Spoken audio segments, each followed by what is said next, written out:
Hello guys, welcome to my YouTube channel.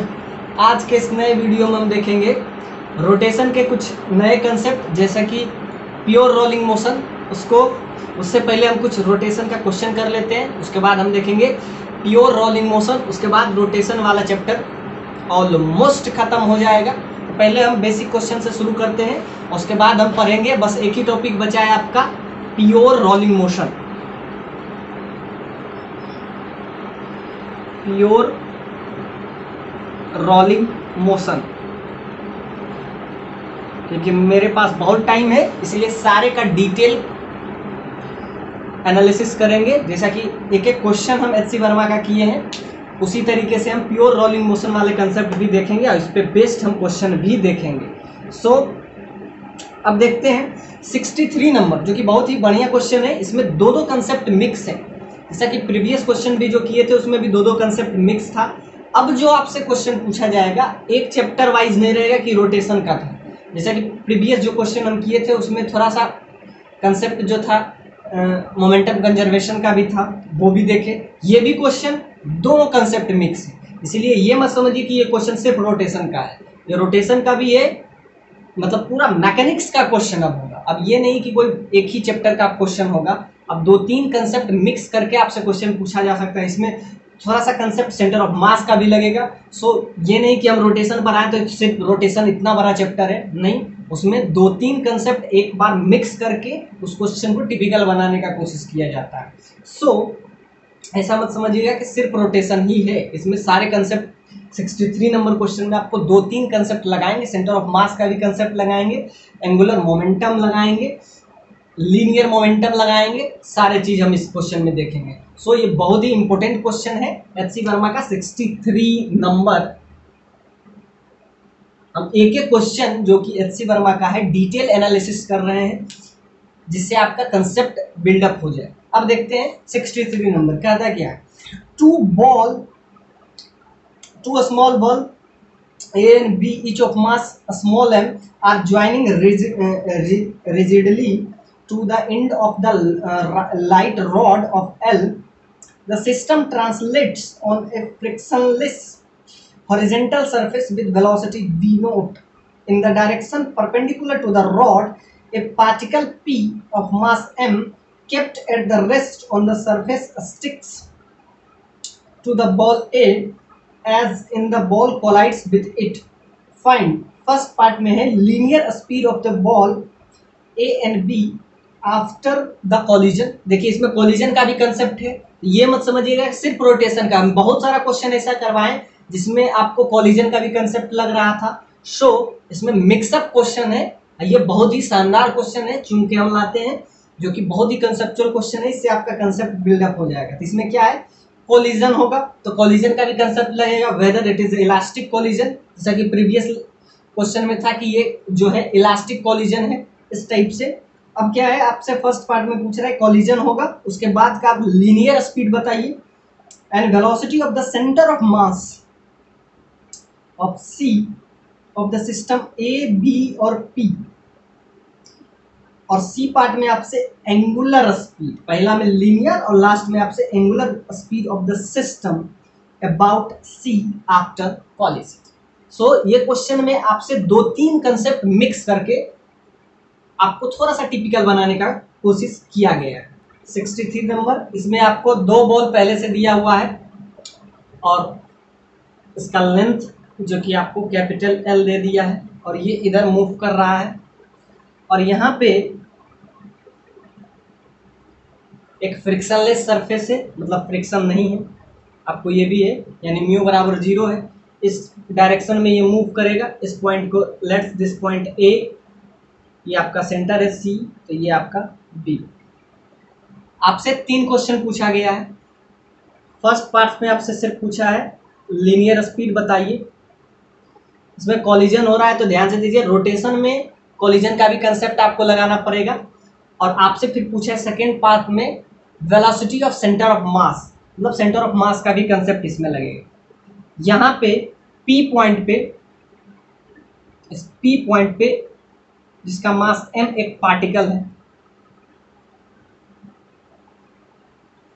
जब ये move करते हुए आ रहा है तो ये p पार्टिकल के साथ क्या करेगा, कोलाइड करेगा और आफ्टर कॉलिजन ये क्या कर जाएगा, इससे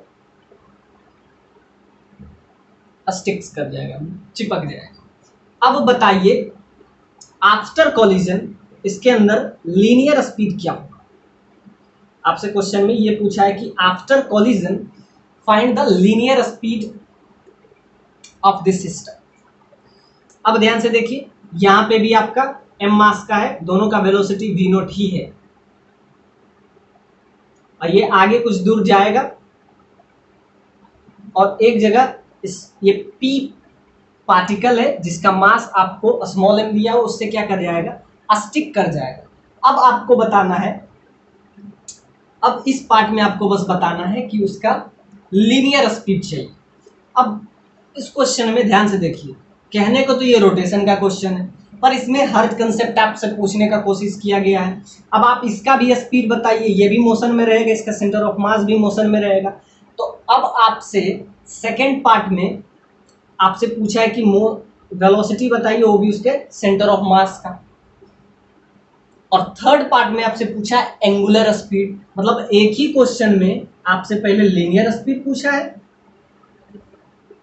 लीनियर वेलोसिटी, दूसरे पार्ट में आपसे पूछ लिया है सेंटर ऑफ मास का वेलोसिटी बताइए, velocity of centre of mass. Last part में इसी में पूछ लिया है आपसे कि आप बताइए एंगुलर स्पीड। मतलब एक ही क्वेश्चन में लीनियर, एंगुलर, सेंटर ऑफ मास सारा का कंसेप्ट एक ही क्वेश्चन में आपसे पूछ लिया है। लास्ट में आपसे पूछा है क्या, आप बताइए एंगुलर स्पीड यानी एंगुलर वेलोसिटी, एंगुलर वेलोसिटी, यानी कि तीनों क्वेश्चन आपसे इसी में पूछने का कोशिश किया गया। तो ये क्वेश्चन जो है सिर्फ रोटेशन का नहीं है, इसमें आपको लीनियर वेलोसिटी के लिए कंजर्वेशन ऑफ मोमेंटम भी आपको यूज करना पड़ेगा, वेलोसिटी ऑफ सेंटर ऑफ मास के लिए सेंटर ऑफ मास वाला चैप्टर वाला फॉर्मूला भी यूज करना पड़ेगा। बस इस पार्ट में यानी कि सी पार्ट में बस आपको क्या सेंटर ऑफ मास मतलब रोटेशन का कंसेप्ट लग रहा। सो इस क्वेश्चन में 2-3 कंसेप्ट मिक्स करके आपसे क्वेश्चन पूछता है, जो कि आजकल का ट्रेंडिंग भी है। ये ट्रेंड है कि 2-3 कंसेप्ट मिक्स करके एक क्वेश्चन प्रोड्यूस किया जाता है। तो देखते हैं, फर्स्ट क्वेश्चन में लीनियर वेलोसिटी बताइए, सेकंड में velocity of centre of mass, third part में एंगुलर वेलोसिटी। अब एक एक करके हम इसको निकालने का कोशिश करेंगे। अब ध्यान से देखिए, कहने को तो ये रोटेशन का क्वेश्चन है, अब इसमें हम निकालेंगे लीनियर स्पीड। तो लीनियर स्पीड के लिए क्या चाहिए हमको, एंगुलर मोमेंटम कंजर्वेशन, क्योंकि ये कॉलिजन हो रहा है, थोड़ा सा कॉलिजन का भी कंसेप्ट आप समझ लीजिए। तो आफ्टर कॉलिजन, आफ्टर कॉलिजन मतलब कॉलिजन के पहले और कॉलिजन के बाद इसका मोमेंटम जो है कंजर्व रहेगा। So P initial is equal to P final. अब इसमें आपसे बोल दिया ये आपका है लाइट रॉड, मतलब इसका मास आप मासलेस इसको समझ सकते हैं। ये आपसे पूछ दिया रॉड जो है मासलेस है। अब क्या है, P इनिशियल P फाइनल। अब इससे इस पार्टिकल P पार्टिकल के साथ ये क्या करेगा, कोलाइड करेगा, और कोलाइड करने के बाद क्या हो रहा है, ये स्टिक कर रहा है। ध्यान से देखिए, थोड़ा सा कॉलिजन का भी कंसेप्ट है, स्टिक कर गया वाला कंसेप्ट भी हम पहले बताए थे। तो क्या है, आफ्टर कॉलिजन इसका मास 2 बॉल है, इसका मास m है, एग्जैक्टली एक बॉल यहाँ पे भी है आपका। तो आफ्टर कॉलिजन, कॉलिजन के बाद क्या होता है, ये एक दूसरे से चिपक जाता है। So after collision m and n sticks together. अब स्टिक करेगा तो हम क्या निकालेंगे, conservation of before collision and after collision. Momentum तो कंजर्व रहेगा। और आपको एक चीज और दे दिया है, क्या दिया है आपको, फ्रिक्शनलेस सरफेस। तब हम ये लगा सकते हैं, बहुत आसानी से लगा सकते हैं। जब आपको ये दिया है क्वेश्चन में कि ये जो सरफेस है जिधर मोशन हो रहा है वो क्या है, आपको फ्रिक्शनलेस सरफेस है, मतलब न्यू बराबर 0। तब हम क्या कर सकते हैं, जब आपको ये दिया हुआ है कॉलिजन हो रहा है और कॉलिजन फ्रिक्शनलेस सरफेस पे हो रहा है, तब हम क्या लगाएंगे, before collision and after collision momentum conserve होगा। सो इनिशियल मोमेंटम और फाइनल मोमेंटम कंजर्व होगा। ये जब हम कंजर्वेशन ऑफ मोमेंटम पर आएंगे तब ये फॉर्मूला बहुत एप्लीकेबल है, इसका हर जगह इस्तेमाल करेंगे। सो पी इनिशियल पी फाइनल, तो क्या हो जाएगा, ये v वेलोसिटी से जा रहा है, सिंपल सा बात है, v वेलोसिटी से जा रहा है और ये एक पार्टिकल p के साथ कॉलिजन करेगा। कॉलिजन के बाद आफ्टर कॉलिजन ये एक दूसरे से क्या करेगा, स्टिक करेगा और आगे मूव करेगा। क्योंकि ये फ्रिक्शनलेस सरफेस है तो इसमें कोई दिक्कत नहीं है कि इतना दूर के बाद ये रुक जाएगा, क्योंकि फ्रिक्शनलेस है तो कोई दिक्कत नहीं है, म्यू बराबर 0 है। सो मास आपको m दिया हुआ है इसका, और इसका वेलोसिटी क्या है, v नोट। और जब ये स्टिक कर जाएगा तो दोनों का मास क्या हो जाएगा, रॉड तो आपको मासलेस है, ये तो आपको दिया गया कि लाइट रॉड है, यानी कि लाइट रॉड का मतलब ये है मासलेस रॉड है। सो इसका मास क्या हो जाएगा, m plus m that is 2m। दोनों मास एक दूसरे से क्या हो जाए, चिपक रहा है आफ्टर कॉलिजन। ये बिफोर कॉलिजन ये है, आफ्टर कॉलिजन के बाद ये हो जाएगा इनटू v। अब ये समझ लीजिए कि v यहां से आपका v आपका क्या हो जाएगा, सिंपल सा बात है, v का वैल्यू यहां से क्या हो जाएगा, m से m कैंसिल, तो यहां से आपका क्या हो जाएगा v नोट बाई 2। ये आपका आ गया आफ्टर कॉलिजन। कॉलिजन के बाद इसका स्पीड आधा हो जाएगा। क्यों आधा हो गया, हाफ हो गया, क्योंकि इसका मास जो है डबल होता है तो वेलोसिटी आधा हो जाता है जब फ्रिक्शनलेस सरफेस हो तो। सो ये फर्स्ट पार्ट में तो आपसे यही पूछा है कि बताइए उसका लीनियर स्पीड क्या होगा। लीनियर स्पीड इस कॉलिजन के बाद उसका क्या हो जाएगा, तो कॉलिजन के बाद मास डबल हो रहा है तो उसका वेलोसिटी हाफ हो जाएगा। ये आपसे फर्स्ट पार्ट में यही पूछा है कि लीनियर स्पीड बताइए किसका, ए बी बॉल का, linear speed of the ball A and B after collision. Collision के बाद बताइए, तो कॉलिजन के बाद क्या हो जाएगा, इसका जो स्पीड है, इस पॉइंट को हम बी ले लेते हैं, यानी बी का जो होगा एग्जैक्टली उसका भी वही होगा, क्योंकि दोनों v से ही जा रहा है, तो ये हो जाएगा।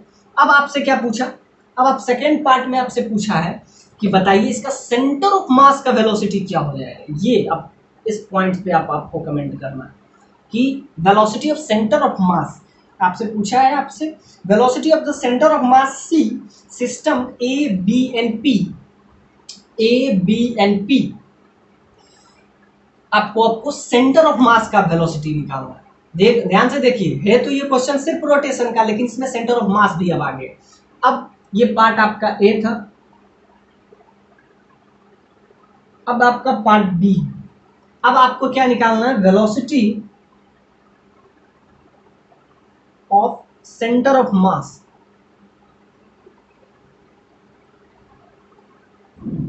वेलोसिटी ऑफ सेंटर ऑफ मास।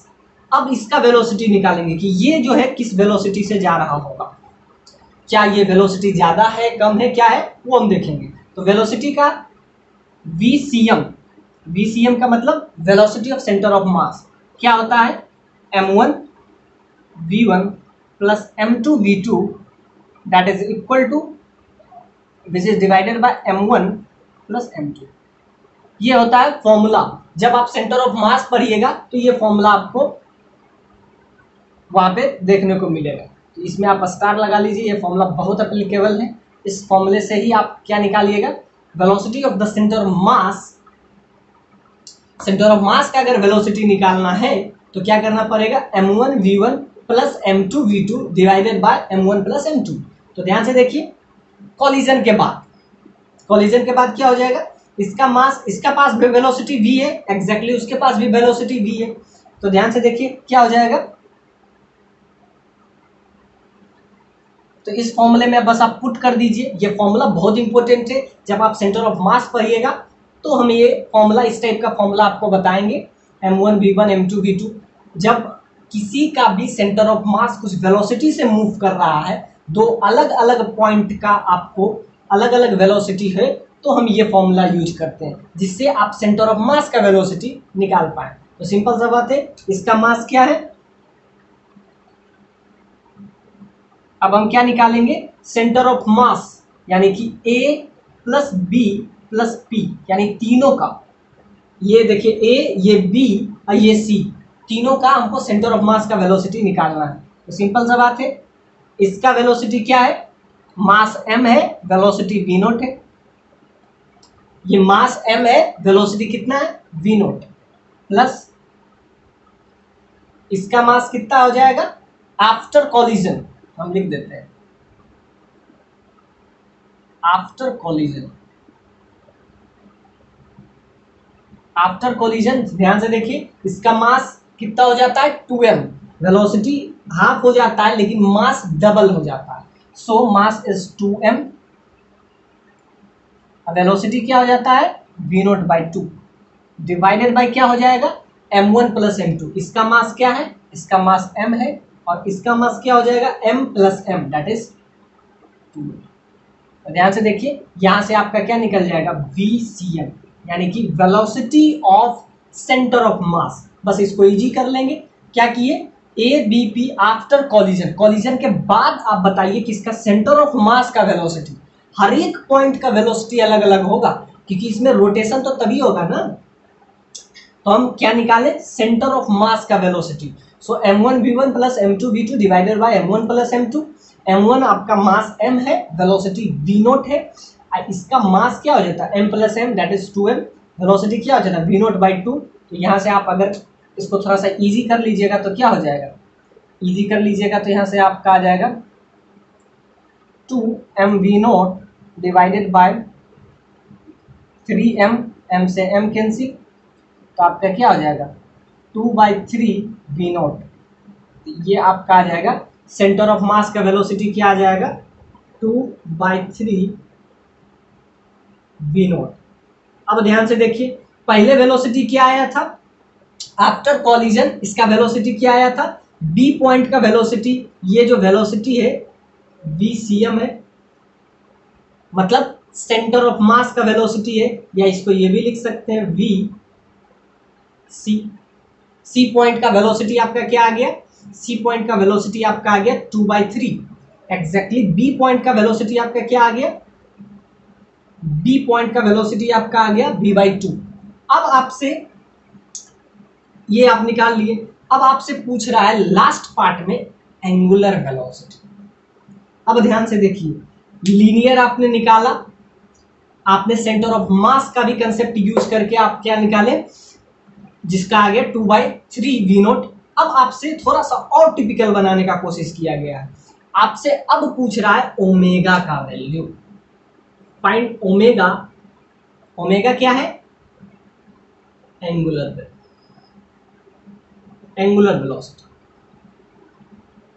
अब कैसे निकालेंगे भाई एंगुलर वेलोसिटी, एंगुलर वेलोसिटी के लिए क्या क्या चाहिए हमको, एंगुलर वेलोसिटी क्या होता है, कितना एंगल से मूव कर रहा है। अब एंगुलर वेलोसिटी आप बताइए, अब इसको बताना आसान है, ध्यान से देखिए, इस पॉइंट का वेलोसिटी आपका क्या है v, एग्जैक्टली इस पॉइंट का वेलोसिटी, A पॉइंट का वेलोसिटी आपको v नोट है, एग्जैक्टली B पॉइंट का आपको b/2 है, और सेंटर ऑफ मास का वेलोसिटी आपका क्या आ गया 2/3 v note.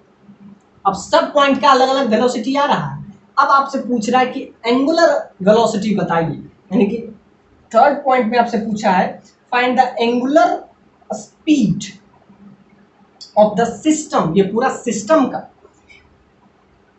About C point के अबाउट आप निकालिए, about the point C after collision, यानी एंगुलर स्पीड आपको चाहिए, किसके अबाउट चाहिए, अबाउट द सेंटर ऑफ मास, यानी सेंटर ऑफ मास के अबाउट आपको चाहिए एंगुलर वेलोसिटी।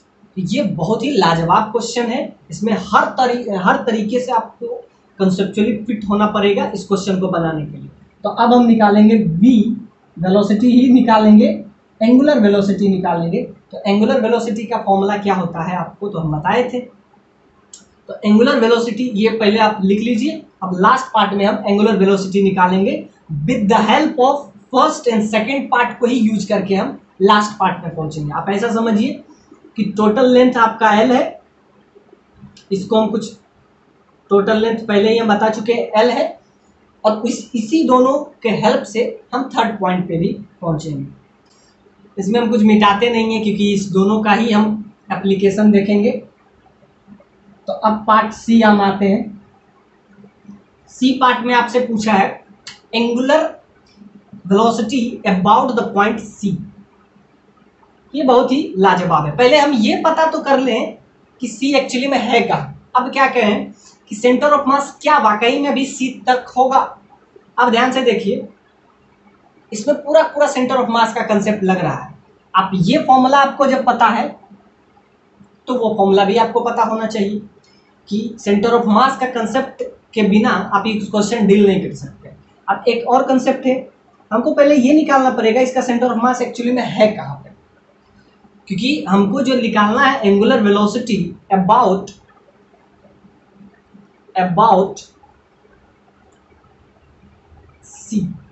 सी के अबाउट हमको इसका एंगुलर वेलोसिटी निकालना है। अब ध्यान से देखिए, सी पॉइंट के अबाउट जैसे भी हम निकालेंगे तो क्या करेंगे, पहले हम सेंटर ऑफ मास निकालने का कोशिश करते हैं। सेंटर ऑफ मास का फॉर्मूला क्या होता है, ध्यान से देखिए इसे, पूरा ये एल हाइट का मासलेस रॉड है। अब हम इसको सेंटर ऑफ मास निकालेंगे। एक पॉइंट को हम क्या हमेशा ले लेते हैं, एक पॉइंट को ऑरिजिन ले लेते हैं। तो यहाँ से क्या निकालेंगे, centre of mass. Centre of मास को हम वाई लिख लेते हैं, वाई सी एम लिख लेते हैं आपको लिए। तो वाई का वैल्यू हम निकालते हैं तो क्या हो जाएगा, सिंपल सा बात, अगर टोटल यहाँ से बी पोजीशन से हम निकाल लेते हैं, ये अगर वाई होगा तो ये अपने आप कितना हो जाएगा, ये अपने आप हो जाएगा एल माइनस वाई। तो हम निकालने का कोशिश करेंगे और उसके बाद हम क्या निकालेंगे, angular velocity about the point C. So Y C M के लिए हम क्या फॉर्मूला यूज करते हैं, मास एम। इससे अबाउट निकाल लिए या इसके अबाउट, हम इससे निकाल लेते हैं, ए पॉइंट से अबाउट निकाल लेते हैं वाई सी एम। यहाँ से सेंटर ऑफ मास का डिस्टेंस क्या है, आप इससे अबाउट भी निकाल सकते हैं, आप जिसके अबाउट भी निकालना पसंद करें। हम दोनों के अबाउट निकाल के कोशिश करते हैं। एक बार हम ए के अबाउट निकालते हैं तो ध्यान से देखिए, ये अगर वाई होगा तो ये कितना हो जाएगा, क्योंकि देखिए इस बार सेंटर ऑफ मास थोड़ा शिफ्ट करेगा। क्यों, क्योंकि इधर मास m है और इधर मास 2m है। ऐसा समझिए कि अब रॉड का कुछ सिचुएशन ऐसा हो जाएगा, सेंटर ऑफ मास क्या वाकई में यहाँ पे होगा, नहीं होगा। अब ध्यान से देखिए क्यों नहीं होगा, क्योंकि इसका मास m है इस साइड का, जो कि इधर से v वेलोसिटी से जा रहा है, v नॉट वेलोसिटी से ये जा रहा है, तो इसका मास 2m हो जाएगा। तो मास अब सेंटर ऑफ मास जो है थोड़ा सा इधर शिफ्ट हो जाएगा, थोड़ा सा, क्योंकि मास 2m इधर है और इधर मास m है। तो क्या हो जाएगा, इसका centre of mass exact mid में नहीं होके, एग्जैक्ट इस पॉइंट पे नहीं होके थोड़ा सा इधर मुड़ जाएगा, क्योंकि इधर मास जो हो रहा है डबल हो रहा है। कोलिजन के बाद इसका मास डबल हो रहा है। सो अब सेंटर ऑफ मास यहां नहीं होने के बजाय थोड़ा सा टुवार्ड्स इधर शिफ्ट हो जाएगा, थोड़ा सा इधर शिफ्ट हो जाएगा। सो अगर हम इसको क्या ले लेते हैं, इतना को y ले लेते हैं कि इधर थोड़ा सा शिफ्ट इस साइड होगा। क्यों शिफ्ट हो जाएगा, क्योंकि इधर मास m है, इधर मास 2m है। तो जिधर मास ज्यादा होगा उधर अब सेंटर ऑफ मास शिफ्ट हो जाएगा। तो ये आपका हो गया y। तो जब ये y हो गया तो ये अपने आप हो जाएगा l minus Y. Total l है, ये अगर y है तो ये क्या हो जाएगा l माइनस वाई। तो अब क्या हुआ, अब हमको पहले निकालना है y है कितना, कितना से इधर b के तरफ ही इसका सेंटर ऑफ मास क्या है, शिफ्ट हो गया। तो वो हम वैल्यू निकालेंगे m इंटू, इससे कितना हो जाएगा m इंटू मास m है, और क्या हम करेंगे इंटू l। इस पॉइंट को हम क्या ले लेते हैं, इस पॉइंट को हम ले लेते हैं मास l इंटू l।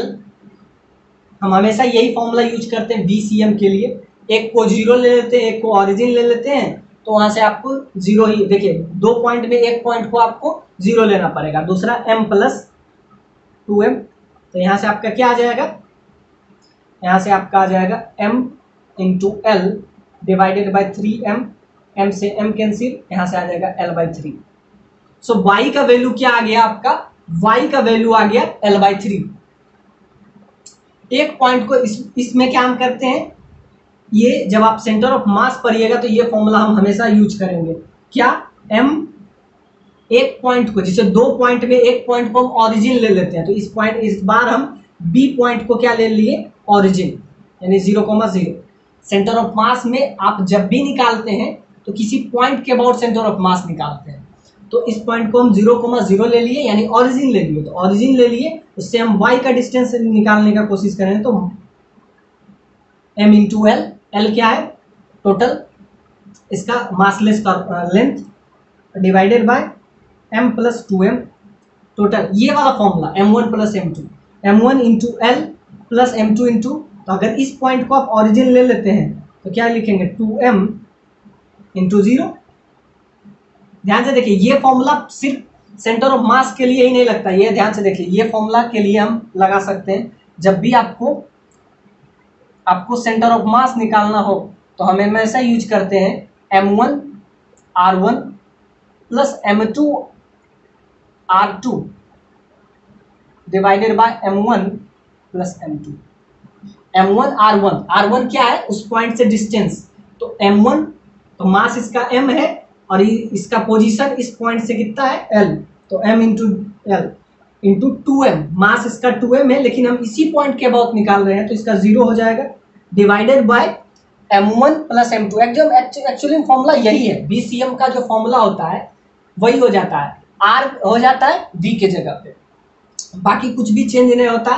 मास इसका m है और यहाँ से डिस्टेंस क्या है, l, और इसका मास 2m है, लेकिन इसका यहाँ से इसी पॉइंट से b पॉइंट के अबाउट इसका डिस्टेंस कितना हो जाएगा, b पॉइंट का, क्योंकि हमको y लेंथ निकालना है, ये जो लेंथ हम निकाल रहे हैं ये y का लेंथ निकाल रहे हैं, तो y का लेंथ क्योंकि थोड़ा सा इधर शिफ्ट हो रहा है, तो क्या किए, m1 इंटू r1, तो m1 हो गया मास m, लेंथ यहाँ से डिस्टेंस हो जाएगा l, और ये आपका हो जाएगा 2m, मास 2m, लेकिन इस पॉइंट से डिस्टेंस क्या हो जाएगा, 0, तो यहाँ से आपका आ जाएगा, इसको इजी कीजिएगा तो ये आपका 0 हो जाएगा, और यहाँ से आपका आ जाएगा l बाई 3।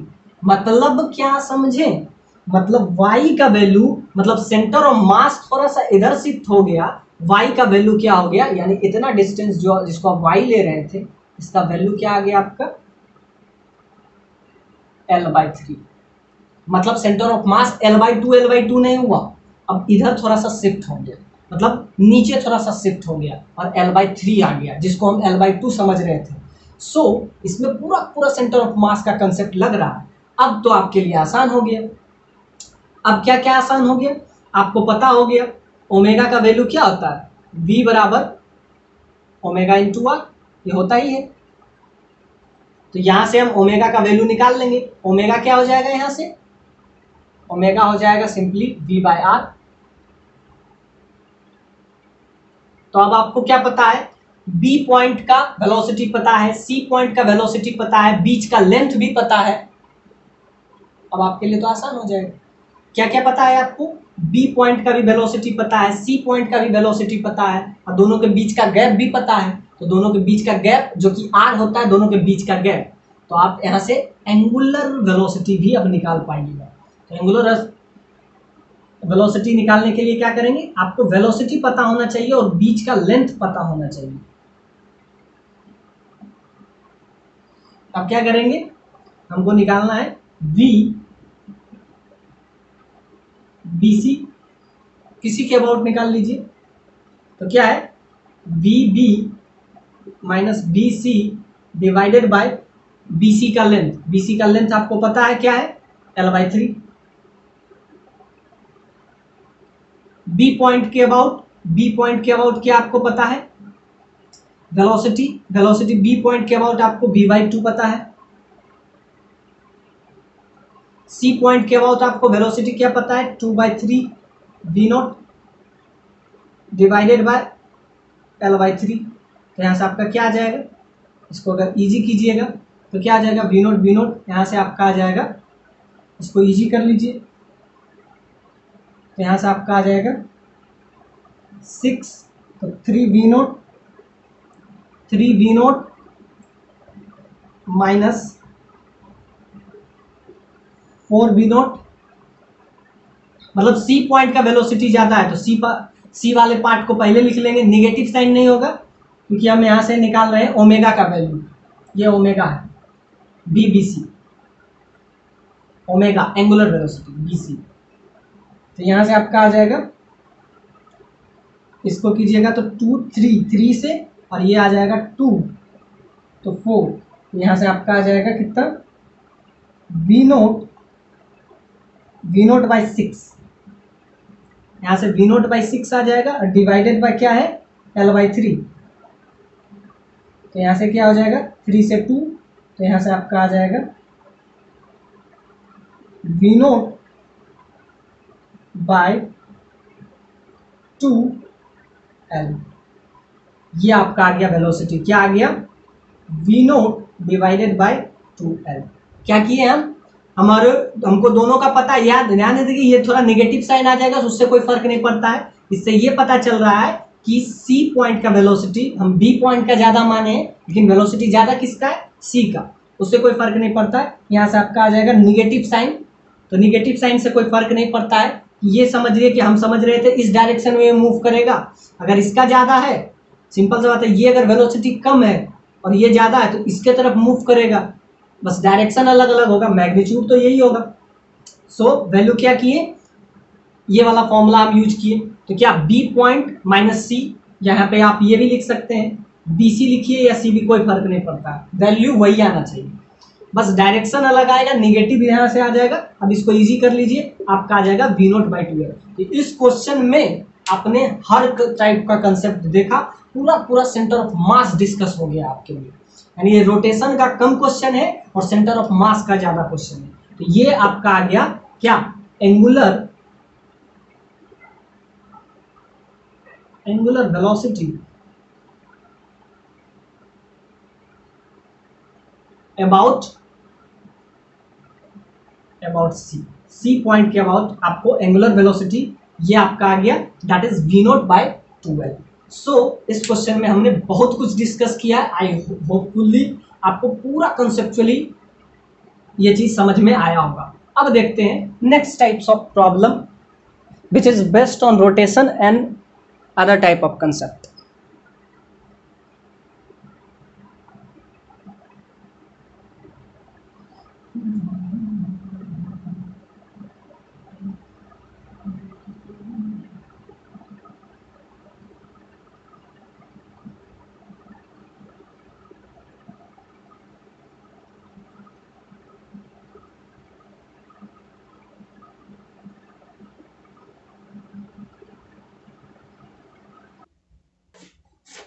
ये क्वेश्चन आपको इस टाइप से दिया गया है और इसमें निकालना है the pulley shown in this figure, radius आपको दिया है 20 centimetre, moment of inertia 0.2 kg into metre square, the string going over it is attached with 1 into the vertical spring constant भी आपको दे दिया है 50 newton per metre, fix from the below and support 1 kg of the other end, ये आपको figure में दिया हुआ है। The system is released from the wrist with a spring at its natural length. Find the speed of the block when it has descended through 10 centimetre, मतलब 10 centimetre से ये descend कर रहा है। अब ध्यान से देखिए, इसका नेचुरल लेंथ समझ लीजिए L0 था, अब ये ऊपर कितना से जाएगा, इसमें एक्सटेंड हो जाएगा कितना से, 10 मीटर से, 10 सेंटीमीटर से। अब ये 10 सेंटीमीटर अगर ऊपर जाएगा तो एग्जैक्टली 10 सेंटीमीटर ही ये नीचे आएगा, यानी लास्ट पोजीशन इसका हो जाएगा 1 kg का, यहां पहुंच जाएगा। ये 1 kg का प्रोडक्ट है, 1 kg मास है इसका, और जो कि 10 सेंटीमीटर डिसेंड किया। आपको इसमें हर चीज दिया हुआ है, के का वैल्यू भी दिया हुआ है, हर चीज आपको दिया हुआ है। रेडियस आपको दे दिया है 20 सेंटीमीटर, के का भी वैल्यू आपको दे दिया है, स्प्रिंग कांस्टेंट भी दे दिया है। स्प्रिंग कांस्टेंट आपको है 50 न्यूटन पर मीटर। आई का भी वैल्यू आपको दे दिया है, आई का वैल्यू 0.2 दे दिया हुआ है, 0.2 kg मीटर स्क्वायर। अब ध्यान से देखिए इस क्वेश्चन को हम कैसे डील करते हैं। इसको पहले एक दूसरा फिगर हम बनाते हैं जिससे आपको ये पता चले कि इसमें एक्चुअली में हो क्या रहा है। ये आपका पुली है, इसमें इस टाइप से लगा हुआ है और इसमें 1 kg का मास जो है 10 सेंटीमीटर से नीचे आएगा।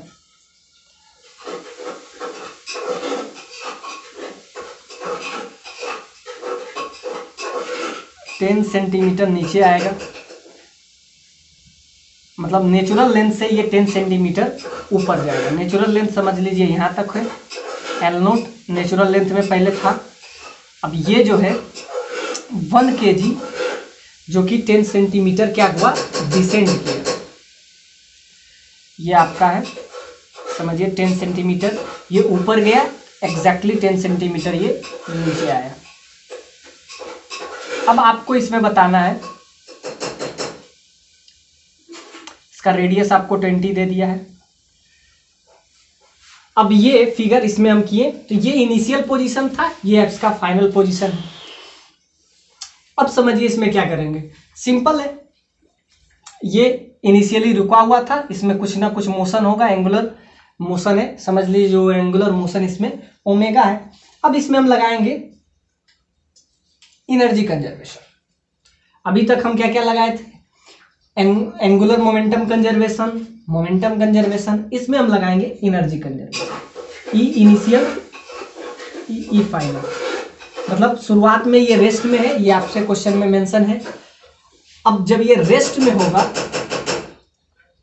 तो इसके पास कितना एनर्जी होगा, और एग्जैक्टली जब ये मोशन में आएगा तो इसके पास कितना एनर्जी होगा। तो टोटल एनर्जी कंजर्व है, तो हम इसमें क्या यूज करेंगे, एनर्जी कंजर्वेशन। अब एनर्जी कंजर्वेशन जब हम आपको एंगुलर मतलब मोमेंटम कंजर्वेशन पढ़ाएंगे सेंटर ऑफ मास के बाद वाला चैप्टर में, तो उसमें भी लीनियर एंगुलर मोमेंटम पढ़ाएंगे। ये आपका एंगुलर मोमेंटम, तो इनिशियली क्या है, ये रुका हुआ है, फाइनली इसमें मोशन आया। अब ध्यान से इसमें एक बहुत ही इंपॉर्टेंट टर्मिनोलॉजी हम यूज करेंगे जिसको कहते हैं रेफरेंस लेवल, वो उस चैप्टर का है। अब आपको रेफरेंस लेना है कि किस पॉइंट के अबाउट आप एनर्जी को रेफरेंस ले रहे हैं, तो वहां से ही आप किसी का परपेंडिकुलर डिस्टेंस निकाल पाएंगे। तो हम क्या ले रहे हैं, इस पॉइंट को हम ले रहे हैं, किस पॉइंट को, इस पॉइंट को हम ले रहे हैं रेफरेंस लेवल। अब ये रेफरेंस लेवल जो है RL से इसको डिनोट कर रहे हैं, जिसको आप ये समझिए कि इसके नीचे में एनर्जी कंजर्वेशन में हम इसको एज ए रेफरेंस लेवल ले लेंगे।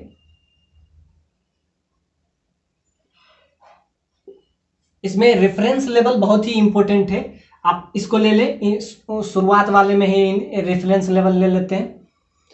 अब ध्यान से देखिए, रेफरेंस लेवल हम लेंगे किसको, इस पॉइंट को हम रेफरेंस लेवल ले लेते हैं, जो कि पहले भी हम ले रहे थे रेफरेंस लेवल।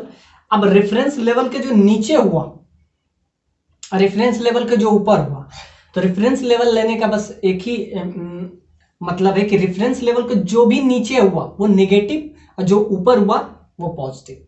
तो ध्यान से देखिए, अब इसमें क्या होगा, इसमें पहले ये सिस्टम रुका हुआ है तो इसमें कौन सा एनर्जी होगा, एक ही एनर्जी होगा, इसका mg के कारण।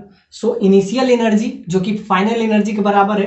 अब बाकी फ्रिक्शन लेस के तो कोई सवाल ही नहीं है, ये आपको दिया गया है कि ये जो है मासलेस पुली है, तो वो सबका तो कोई दिक्कत है नहीं, और म्यू का वैल्यू इसमें लेना देना नहीं है। तो जब म्यू ये आप कब लगाते हैं, जब ये बता रहे हैं कि ई इनिशियल ई फाइनल का कंसेप्ट तब लगता है जब आपको क्वेश्चन में मेंशन दिया रहे कि फ्रिक्शन लेस कुछ भी रहे, फ्रिक्शन लेस सरफेस जब रहे तभी आप ये कंसेप्ट यूज कीजिएगा।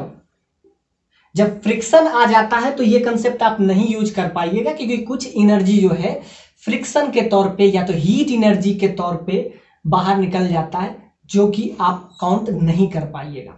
सो ये ई इनिशियल और ई फाइनल का एनर्जी कंजर्वेशन आप तभी लगाइएगा, उसी क्वेश्चन में आप लगा सकते हैं जिसमें फ्रिक्शन लेस सरफेस हो। इसमें फ्रिक्शन का तो सवाल ही पैदा नहीं हो रहा है कि इसमें तो कुछ मोशन जो हो रहा है पुली की वजह से हो रहा है। तो जब इस टाइप का मोशन हो तब आप ई इनिशियल ई फाइनल लगाइएगा। तो ये हम बता लिए कि ये वैलिड कब है, it is valid only for frictionless surface, that is mu equal to 0, तभी आप ये ई इनिशियल ई फाइनल लगाइएगा। दूसरा रेफरेंस लेवल आपको लेना पड़ता है फर्स्ट वाले में, किसी में भी लीजिए, इस पॉइंट को हम रेफरेंस लेवल के जो ऊपर हुआ वो पॉजिटिव और जो नीचे हुआ वो निगेटिव, ये हमेशा याद रखिएगा कि रेफरेंस लेवल के जो भी ऊपर लेंथ अगर आया तो वो पॉजिटिव और नीचे आया तो निगेटिव, ये आप हमेशा, इसीलिए हम इसमें रेफरेंस लेवल लेते हैं। पहले ही लेते कम है, it is valid only for frictionless surface, जहां पे फ्रिक्शन वाला का कोई कंसेप्ट नहीं लग रहा, क्योंकि फ्रिक्शन अगर होगा तो हीट में एनर्जी जो हीट में कन्वर्ट हो जाएगा, जिसके वजह से आप ये एनर्जी कंजर्वेशन आप नहीं लगा पाइएगा। तो एनर्जी कंजर्वेशन तब लगाइए जब फ्रिक्शन उक्शन का कोई टेंशन ना हो, तब आप लगाइए। और दूसरा, आप रेफरेंस लेवल जब भी लें तो ऐसा लें जिससे आपका लेंथ निकालना बहुत ही आसान हो जाए। तो ध्यान से देखिए, तो अब इनिशियली फाइनल का कंसेप्ट आप लगा दीजिए। बाकी क्या है, शुरुआत में सिस्टम रुका हुआ है, बाद में इसके पास ओमेगा वेलोसिटी आ गया, एंगुलर वेलोसिटी, बाकी आप यूज कर लीजिए। अब ध्यान से देखिए इनिशियली फाइनल, तो इनिशियली में क्या होगा, इनिशियली में सिर्फ एक ही एनर्जी होगा mg, सो नीचे आएगा x, सिंपल सा बात है। ये आप समझिए कि रेफरेंस लेवल जहां से लीजिएगा डिस्टेंस आप वहीं से ले लीजिएगा, तो mgx। तो अब ये मत देखिएगा कि निगेटिव, तो पोटेंशियल एनर्जी ऑलरेडी निगेटिव होता है, पोटेंशियल कभी भी पॉजिटिव किसी का भी नहीं होता। सो निगेटिव निगेटिव पॉजिटिव, तो x जो है x ये नीचे आएगा, सिस्टम x नीचे आएगा तो क्या हो जाएगा mgx। mg मास इसका 1 kg है, आपको ये दिया हुआ है। x का वैल्यू आपको कितना है 0.1 मीटर। अब क्या होगा, इसके वजह से क्या हो जाएगा हाफ mv², हाफ, इसमें दो मोशन होगा, एक तो लीनियर मोशन भी होगा, एंगुलर होगा, इस पॉइंट के बाद भी मूव करेगा, बाकी तो लीनियरली है ही। तो हाफ mv² ये आपका लीनियर मूवमेंट है, और हाफ आई ओमेगा ये आपका एंगुलर मूवमेंट है। बाकी इसके वजह से स्प्रिंग है तो हाफ kx²। तो इसमें आपको क्या निकालना था, वेलोसिटी, एंगुलर वेलोसिटी या लीनियर वेलोसिटी। तो v बराबर क्या होता है ओमेगा इंटू आर, आर भी आपको पता है, v को ओमेगा के टर्म में ले लीजिए या ओमेगा को v के टर्म में ले लीजिए, v/r हो जाएगा। तो सी ओमेगा को हम क्या पुट कर देंगे, ओमेगा को आप पुट कर दीजिए v/r। तो सिंपल सा बात है, आप ई इनिशियली ई फाइनल का कंसेप्ट आपका क्लियर हो जाएगा। x का वैल्यू क्या हो जाएगा, x हो जाएगा 0.1 मीटर, आपको हर चीज पता है। अब v ओमेगा के जगह पे आप v/r पुट कर दीजिएगा, तो mgx, m कितना है 1, g कितना है 10 लेके चलिए, x कितना है आपका 0.1, that is equal to half, m कितना है 1, v ही रहिए, v ही हमको निकालना है, that is equal to half I, I का वैल्यू आपको कितना दिया हुआ है 0.2, x का वैल्यू क्या है 0.1 का स्क्वायर, हाँ आई ओमेगा, ओमेगा के जगह पे हम क्या लिख सकते हैं v/r, v को v ही रखिए, r आपको क्या दिया है 20 सेंटीमीटर, इसको आप कन्वर्ट कर लीजिए मीटर में, तो ये आ जाएगा 1/5 या 0.2, यहाँ पे 0.2 लिख लीजिए।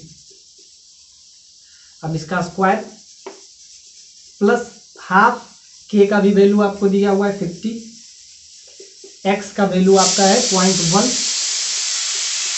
और इसमें एक ही अननोन बच जाएगा वो है v, तो आपका v निकल जाएगा। इसमें हम क्या देखें, ई इनिशियली फाइनल का कंसेप्ट कब लगाते हैं और ये वैलिड कब होता है, जब फ्रिक्शन का कोई भी खेल नहीं चल रहा। और दूसरा, इसमें रेफरेंस लेवल लीजिए उस, अब देखिए mg इसलिए पॉजिटिव होगा क्योंकि पोटेंशियल ऑलरेडी निगेटिव होता है, तो निगेटिव हुआ तो इसके वजह से हाफ के एक्स स्क्वायर। अब ये कहिएगा कि ये निगेटिव क्यों नहीं हुआ, ये हमेशा पॉजिटिव होता है, स्प्रिंग एनर्जी पॉजिटिव होता है और ये निगेटिव, नेगेटिव नेगेटिव पॉजिटिव हो गया, निगेटिव इसके वजह से क्योंकि ये नीचे आ रहा है, सो निगेटिव निगेटिव ये पॉजिटिव हो गया। दूसरा ये कभी निगेटिव होता नहीं है, ये भी निगेटिव नहीं होता है, बाकी ये भी निगेटिव नहीं होता, सो बाकी सारा पॉजिटिव हो गया, जिसके वजह से ये नीचे आ रहा था, वरना इधर पॉजिटिव इधर नेगेटिव लेना पड़ता है। सो आई होप ये क्वेश्चन आपको समझ में आया हो। अब देखते हैं नेक्स्ट क्वेश्चन, दैट इज 68 और 67, दोनों इसी पे बेस्ड है, तो दोनों हम देख लेंगे। उसके बाद एक ही कंसेप्ट हमारा बचेगा प्योर रोलिंग मोशन का, जो कि हम नेक्स्ट लेक्चर में करेंगे।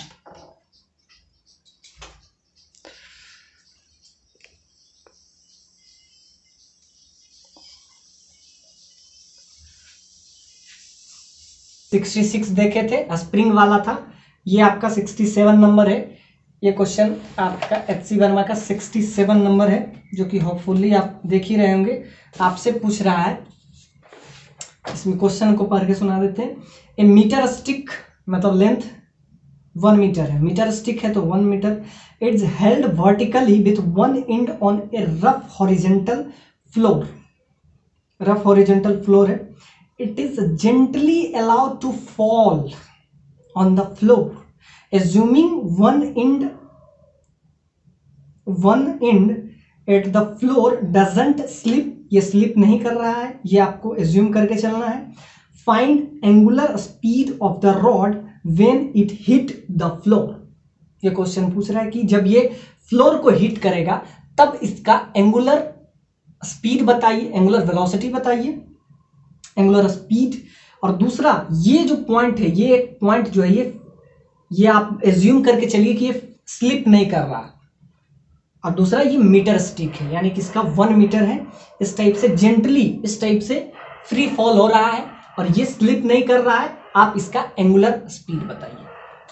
जैसा कि अभी हम देख रहे थे एनर्जी कंजर्वेशन वाला कंसेप्ट, इसमें भी आपको एप्लीकेबल हो जाएगा। ई इनिशियल ई फाइनल, इसमें भी कोई, क्योंकि ये जो फॉल हो रहा है ये फ्री फॉल हो रहा है, इसमें कोई फ्रिक्शन का कोई लेना देना नहीं है, it is independent of friction. So इसका हमको एंगुलर स्पीड चाहिए। अब ध्यान से देखिए, ये अगर एल है तो ये कितना हो जाएगा, एल नोट। अब इस पॉइंट को हम इसको रेफरेंस लेवल ले लेते हैं, आप किसी को भी ले सकते हैं रेफरेंस लेवल। तो पहले एनर्जी इसके अंदर क्या होगा, पहले इसके अंदर एक ही एनर्जी होगा और वो है इसका मास के कारण। ये नीचे क्यों आएगा, मास के कारण ही आएगा ना, यानी कि इसके पास पोटेंशियल एनर्जी है, वही काइनेटिक एनर्जी में कन्वर्ट हो जाएगा, मतलब एंगुलर एनर्जी में कन्वर्ट हो जाएगा, रोटेशनल एनर्जी में कन्वर्ट हो जाएगा, यही इसका मास। तो यहां से परपेंडिकुलर डिस्टेंस कितना हो जाएगा, रेफरेंस लेवल से कितना लेंथ पे होगा, L/2। सो इसका मास अगर आपको दिया हुआ है तो क्या हो जाएगा, mgx और mg L/2 हो जाएगा इस केस में। और यही एनर्जी जो है potential energy, potential energy negative होता है। अब ध्यान से देखिए, रोटेशनल एक्चुअली में इससे ऊपर है, तो यहाँ पे L/2 हो गया। रेफरेंस लेवल से डिस्टेंस कितना है, L/2, ये क्या हो जाएगा, हाफ I ओमेगा स्क्वायर के बराबर हो जाएगा। बाकी और कोई मूवमेंट तो होगा नहीं इसमें, बस एक ही मूवमेंट होगा। इसको हाफ mv² भी आप कर सकते हैं कि mgx जो है हाफ mv² के, लेकिन आपसे पूछ रहा है एंगुलर स्पीड।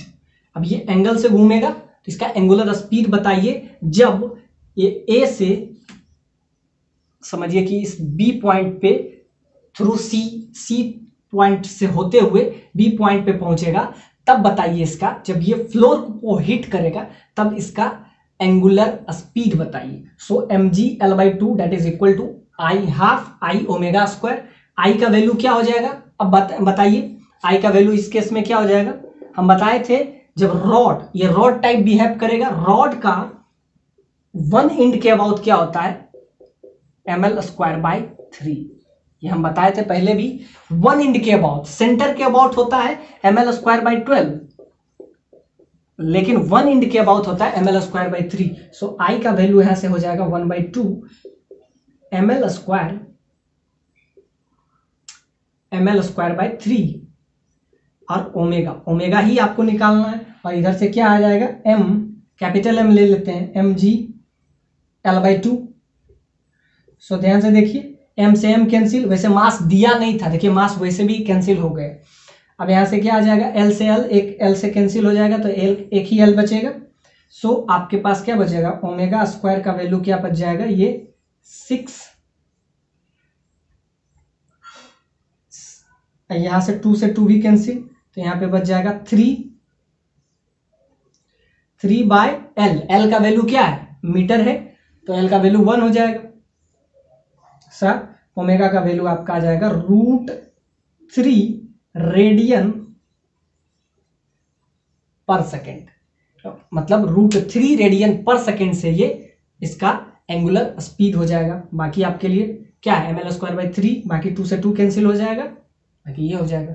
सो ये हम आपने को देखें कि एनर्जी कंजर्वेशन पे बेस्ड ये क्वेश्चन था, एनर्जी कंजर्वेशन। तो याद रखिए ये चैप्टर बस रोटेशन है, लेकिन इसमें हम सारा कंसेप्ट सेंटर ऑफ मास का ही कंसेप्ट हम डिस्कस करते हैं। बाकी एंगुलर मोमेंटम, लीनियर मोमेंटम, यानी ये चैप्टर जो है सबसे, आप यही समझ सकते हैं, मैकेनिक्स का सबसे चैलेंजिंग चैप्टर है। इसीलिए इस पे हम इतना टाइम दे रहे हैं, क्योंकि ये चैप्टर अगर खत्म हो गया, समझिए कि आपके लिए बाकी सारा चैप्टर इजी हो जाए, चाहे वो ग्रेविटेशन हो, चाहे वो सेंटर ऑफ मास हो। So it is a very typical chapter जिसपे हम एक एक करके सारे क्वेश्चन करेंगे। अब हमारे लिए एक ही कंसेप्ट बचा है जो कि हम नेक्स्ट लेक्चर में करेंगे, और भी होपफुली कुछ SC वर्मा का अगर क्वेश्चन बचेगा तो उसको भी हम डिस्कस करेंगे। और बचेगा आपका pure rolling motion, pure rolling motion. अब ये एक कंसेप्ट और बचा है, उसके बाद हम धीरे धीरे, क्योंकि हम जितना भी कर रहे हैं आपको डिटेल एनालिसिस कर रहे हैं, ताकि आपका एक भी कंसेप्ट ना। ये जी आपसे ये क्वेश्चन में थोड़ा सा छूट गया था, बाकी √3 का वैल्यू कितना हो जाता है, इसको जी से भी मल्टीप्लाई आप कर लीजिएगा।